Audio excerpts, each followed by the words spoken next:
It's time for the crossover. This week, Monday was all about Heroes Day, but we don't have to stop celebrating heroes once Heroes Day is past. So we here at the Bridge want to keep celebrating all these unsung heroes right here on this beautiful island who've been doing so much amazing work to push forth the island in one way or another.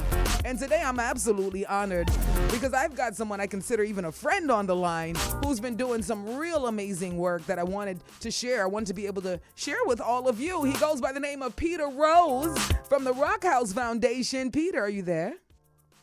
I'm here, Nikki Z. How are you? Hello, my wonderful Peter.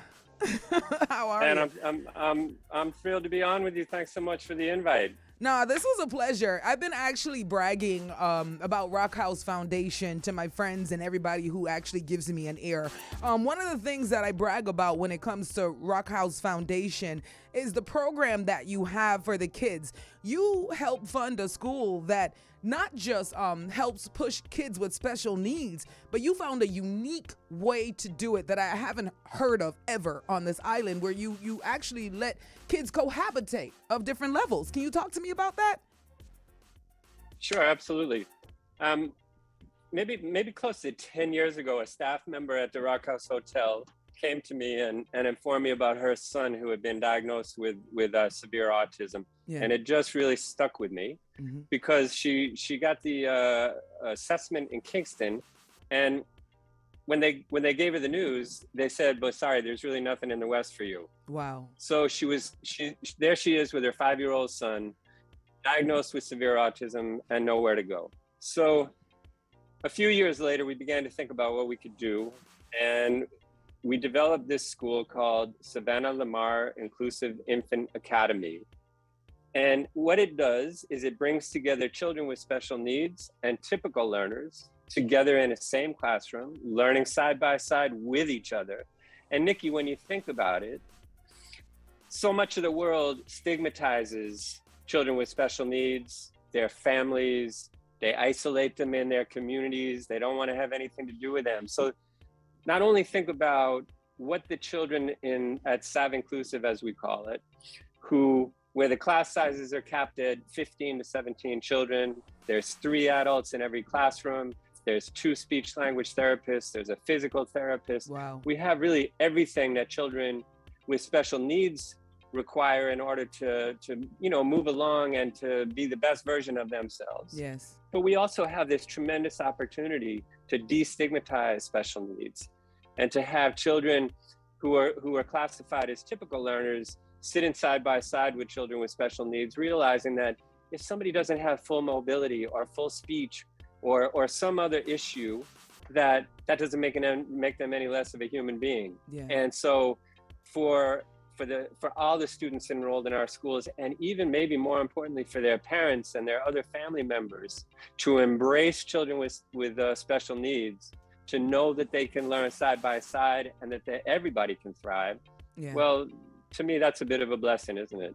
I think it's more than a blessing. I think we failed in a big way on the island, especially with kids with learning disability and special needs, because a lot of times when we hear things like autism or even the simplest thing, which isn't simple, ADD or stuff like that, we just discount and put them as troublesome, when in a lot of cases, these kids are literal geniuses. It's just finding the way that they learn and the way that they adapt. But nobody's having that conversation enough, I think, on this island.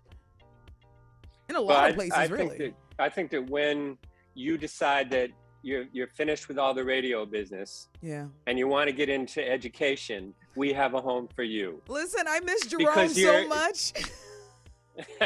I miss him. Because you're exactly right. You're exactly right. You know, everybody looks at somebody who functions differently, and they draw a judgment about that person, whether they're 3 years old or 30 years old. Right. And in truth, we never get past, the veneer, the what's on the surface to find out really what's going on with that person. And I I've just been so amazed at the response by both the children and the families to this environment of full inclusion. The typical learners, you call them typical learners, but for those who don't understand what that means, we're talking about students who basically learn at average pace and stuff like that, typical learners. That's right. So how do they interact with the kids being in the same environment as them, the kids with special needs?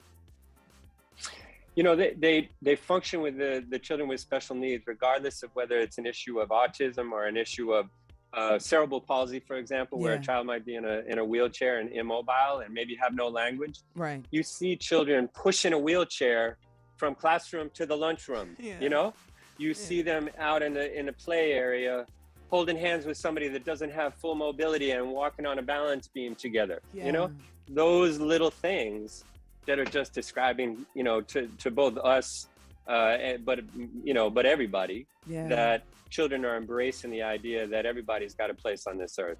Absolutely. Absolutely. That's one thing I'm a firm believer in. And one thing I would love to just take a moment to talk to parents out there who have kids with special needs and might not be able to verbally tell you things that are going on. Be very careful if your child is exhibiting behaviors around other adults that's telling you they don't want to be there. Not all the time is the child just being troublesome. Sometimes it's just a sensitive reaction to people who might not be dealing with them in a way that helps with their mental capacity. I'm not saying it could be the worst scenario, but I'm just saying instead of just, brushing the child away, give that child breathing room to make decisions of a certain kind. I mean, that's just my own personal opinion. I'm not any kind of medic, but I've seen it a million times, and I hate when I see stuff like that, Kids are sensitive.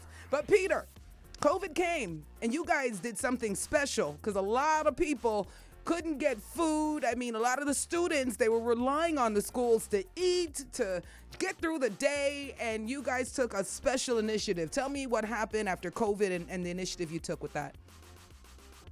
I sure will, but I just want to associate myself with the last comments you made. Okay. About listening to children. Always listen to them. Don't discount them. Yes, please. I just want to say, man, I'm fully on board with everything that you just said. So when the lockdown came, when schools closed in March of 2020 and the borders closed, we had a small amount of food in storage at Sav Inclusive, and we decided, it didn't take no time at all to distribute that little bit of food out to the parents, to the families of the children in the school. And then it was just so clear to us that this was an incredibly urgent need right then and there. People had lost their income in 24 hours time. It was just done and over with. And with so many people living a hand-to-mouth existence anyways, we decided to put full energy and pivot to food security. And so for the last, now, what is it, Nikki? It's coming on 19 months. Almost 2 years, almost 2 years. Every single week, we're going out and we're delivering to 250 families at 8 schools and reaching about between 800 and 1,000 people every week. We've delivered about 10 tons of food in that time. Yes. And I just can't think of anything more important than making sure that children who are struggling in every single way at least have food on the table to start the day. I can think of one thing that's next to that that's just as important, and that's the unity that I witnessed for myself that it brings together. It was amazing to actually even see it. Everybody was like in line, in order, laughing, joking. It wasn't like a manic panic. They felt comfortable with the situation, which shows that it wasn't just, hey, we're here for today. They knew that you were there to take care of them, and they were comfortable in knowing that. And that's a great feeling. I loved it. I think it's one of the beautiful things, really, is to see that since the very beginning, this has been done by volunteers. Absolutely. Volunteers have done the packing out of the food. Yeah. They've loaded it on the truck. It's a lot of work too. They've taken 2 days a week out of their lives and then gone and distributed the food. Yeah. So yeah, it's a beautiful thing, and you were very much part of it. It was great to have you with us. I'll be back soon. Don't you worry about that. I just had to start the mission over here at the bridge, and as soon as everything settled in a little bit more, believe me, I'll be right back on board because it was a great time. Now, how can people who are listening right now get on board, be involved, or even maybe if they want to adapt something like this in their parish or their neighborhood, how can they contact you to find out more information to keep this initiative going? Well, first and foremost, they should go to www.rockhousefoundation.org. Yeah. That has all the information about everything that we do, not just the food distribution program, but the schools that we support, the Sav Inclusive that we've already spoken about. Right. There's a very special school in Savannah Lamar. And then anybody that wants to reach out directly to me at info@rockhousefoundation.org.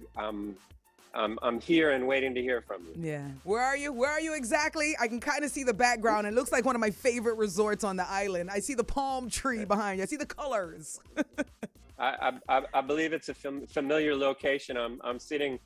I'm sitting on the deck at Skylark Negril Beach Resort, and believe me, it's not a bad place to be right now. I know, Skylarking. I'm coming, Peter. I'm coming. Make sure you follow the Rockhouse Foundation on social media. Get involved when you can, and even if you want to learn how to adapt something like this in your parish, I'm saying it all is about the kids. We get that right with the kids, we might have a better chance at the future. You know what I mean? Anything you want to say to the listeners, Peter, before you go? And to all of your listeners, and we hope that people will see what we're doing, know that what it is that we say that we do is exactly what we do, and come along and help us. Absolutely. Make sure you do that, Bridge Nation. Thank you, Peter, for joining me today on The Crossover. I'll see you soon. Have some fun for me. You best. You best.